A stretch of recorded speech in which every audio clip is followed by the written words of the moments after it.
Let's face it, most of us treat Election Day like it's a surprise pop quiz we never studied for, and turnouts in some democracies look more like niche conventions for political obsessives.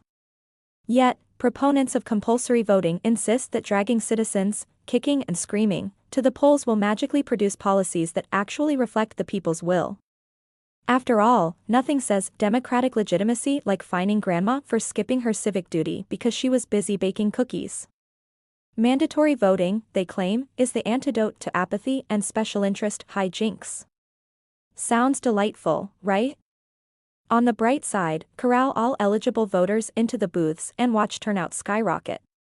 Australia and Belgium swear by this method, boasting participation rates north of 90%, because who doesn't love getting a stern letter threatening a fine if they don't vote? With everyone obliged to cast a ballot, you'd finally see the full spectrum of viewpoints represented, from "I stayed up all night scrolling" memes to "I once read a political theory book by accident."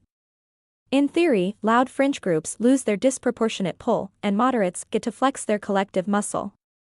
But hold on, forcing someone to vote is a bit like compelling them to binge horror movies when they'd rather watch rom-coms.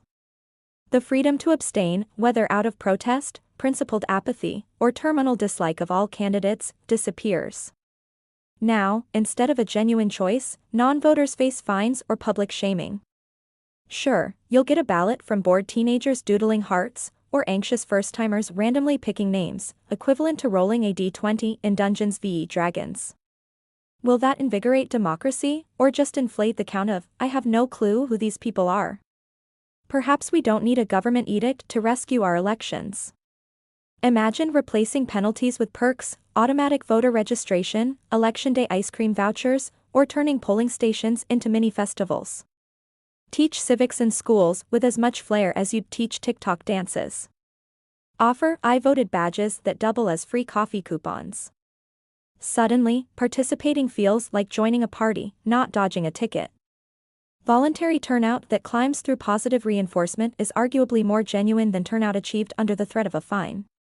At the end of the day, democracies must choose between the blunt hammer of compulsion and the delicate art of persuasion. Mandatory voting might guarantee eyeballs in the booth, but it also risks turning ballots into grudging obligations. Conversely, a system built on convenience, education, and the occasional bribe of free donuts could foster enthusiasm rather than resentment. Either way, we're stuck with ourselves, so maybe the real question isn't whether voting should be mandatory, but how to make it something people actually want to do.